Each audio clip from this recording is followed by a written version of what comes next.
Welcome everyone to another build showcase. This time it's a hidden void break build.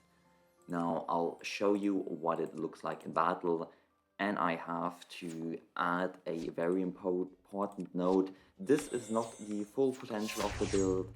It is currently lacking a weapon equipment, and as a result the damage is lower, but here we go. What is it? About 8k. And why do I say the output is way lower than it should be? We are using the ice cracking art, which increases the damage the opponent takes depending on their frostbite layers, but I sadly can't buy a weapon that provides frostbite. In fact, you would go for two weapons, but I can't buy either. All I can do to showcase it is use this array right here. I'll just simulate as if I had the weapons, so you can get an idea of what it looks like.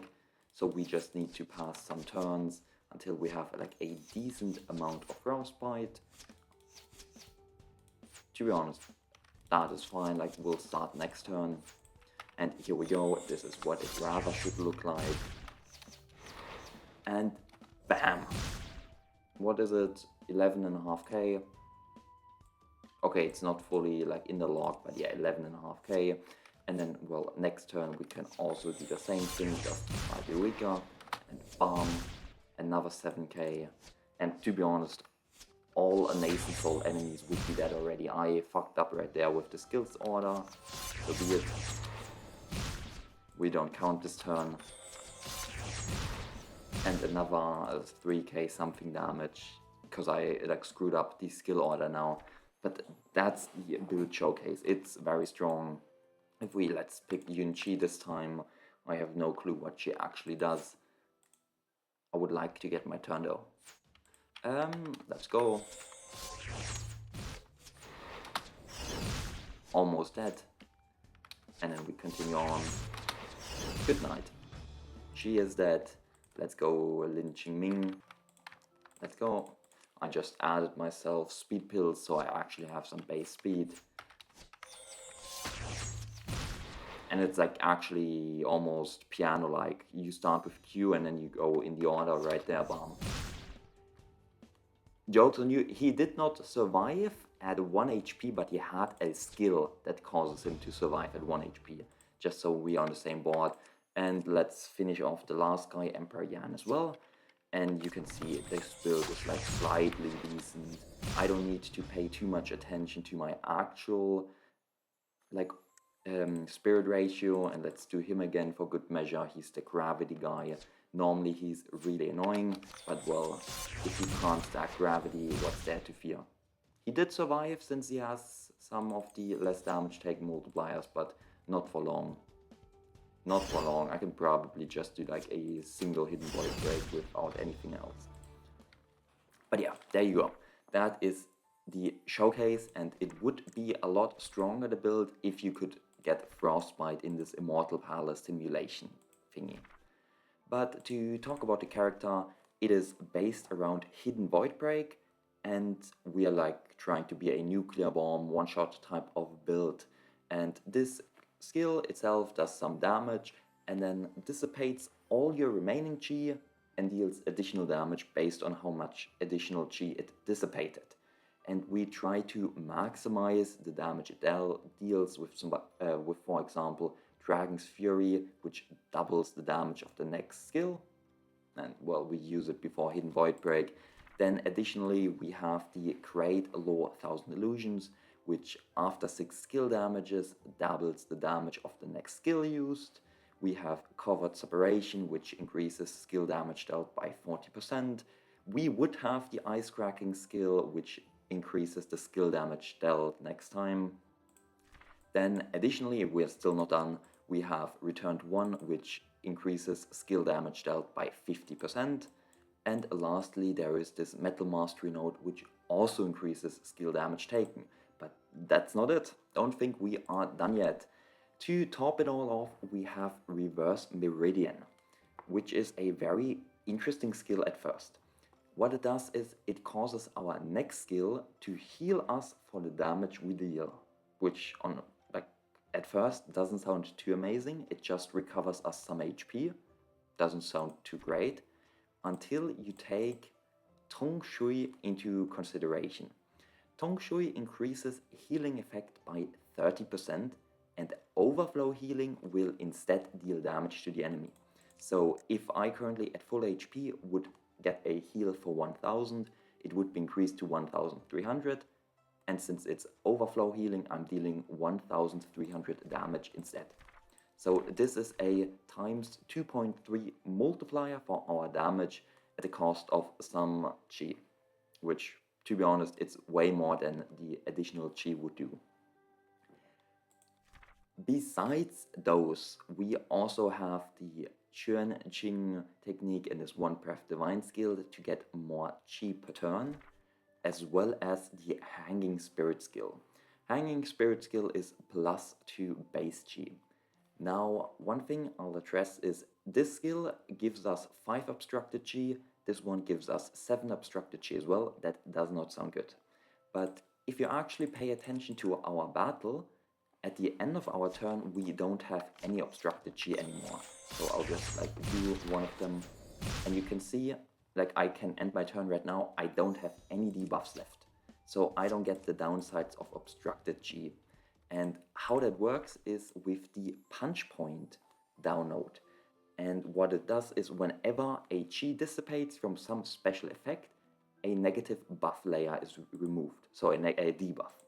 And since Hidden Void Break dissipates all of our remaining energy, for each remaining energy, one of our debuffs will be removed, which is more than sufficient to remove all of the obstructed chi. And that's like a super cool synergy. Besides that, and that's something a Chinese player came up with to trigger both of these skills at the same time, to talk about Great 1000 Illusion skill, is you need to deal 6 times skill damage, and then the 7th hit will deal double damage. Okay, we'll just let that stand in the room. And then with the Ice Cracking skill, your every 3rd hit will deal more damage. Now, initially you would think a setup with 7 skills on the one hand and 3 on the other, that can't ever work out. Like that will surely go wrong at some point in time.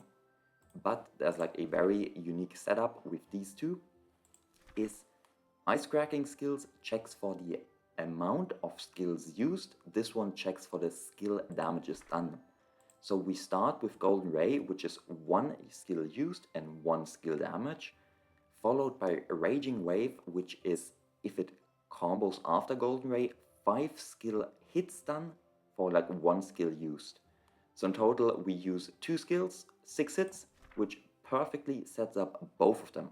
So that on our next hit, Hidden Void Break, we get the benefits of both. That is an insane setup, like very, very smart. Furthermore, like we're still not done, you can see so many intricacies in this build. We use the Golden Ray skill because it gives us internal injury. And with Covered Separation, if we have internal injury, we deal more skill damage. So like we're using the maximum possible out of every skill. And it's like super cool with this build. Besides that, One Breath Divine skill sets our chi limit to 0. And then we can address this chi skill. And like at first it sounds confusing. Basically, if after using an attack skill, your current chi is equivalent to your chi limit, you deal 50% more damage, otherwise you heal some HP. And as Hidden Void Break always sets our chi, like after using it, to 0, with One Breath Divine skill, our chi limit is also 0, so we get the 50% bonus every single time. Like we can guarantee it, like a very cool interaction between those two. And now I believe I have talked about everything. Okay, never mind, there's one thing remaining. Also, One Breath Divine skill and Hidden Void Break cause us to always end our turn with 0 chi. So now Forged Metal can kick in, gaining us 6 gold chi at the start of the opponent's turn. Yeah, I think I'm done now. I think I've talked enough. Like you can see, very, very cool build, but you need some good understanding, as it even says right here. My DAO perks. Metal on one hand, it's punch point, very important to the build. More chi, always good. More chi, always good. More damage, always good. Like metal insane. Then with water, most nodes don't matter, you just want more water chi and this overflow healing damage effect I will showcase you as well. That's why we get 2 hits. Body, I don't have anything, and then last, it's just this shared node. And then chi for more chi per turn and additionally 50% skill damage. And now to showcase like Reverse Meridian, how much damage it actually does, I will this time not use Reverse Meridian, and I deal 4300 damage. And now I will use it, and you can even see how I do like 2 basic damage hits, like 2 big ones. 4300, and there you see it, 3200 and 4200. So the 3200 is the base hit, and the 4200 is the Reverse Meridian effect. And that's like, the Reverse Meridian effect is as good as the base hit on the other setup. Like, it's insane. Besides that, since we have some open skill slots, you can probably slot in any of the metallic radiants and so on, which give you additional chi. Super simple, you can do that.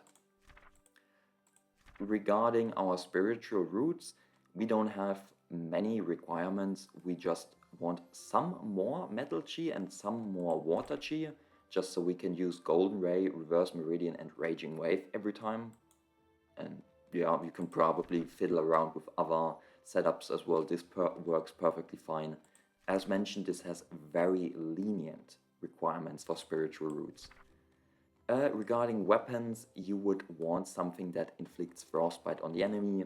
There are some weapons, in particular swords with water yin attributes, where you can inflict 27 frostbite on the enemy per weapon, so times 2, 54, and suddenly this ice cracking skill would cause you to deal 108% more damage, so doubling your damage again. Then you could also, instead of this artifact, get one that inflicts frostbite on the enemy. And while armor gets something that gives shield or don't wear an armor at all. That's the idea. Okay, this time the build introduction, the guide for it was a bit longer, but I hope you guys still enjoyed and learned something. See you guys next time.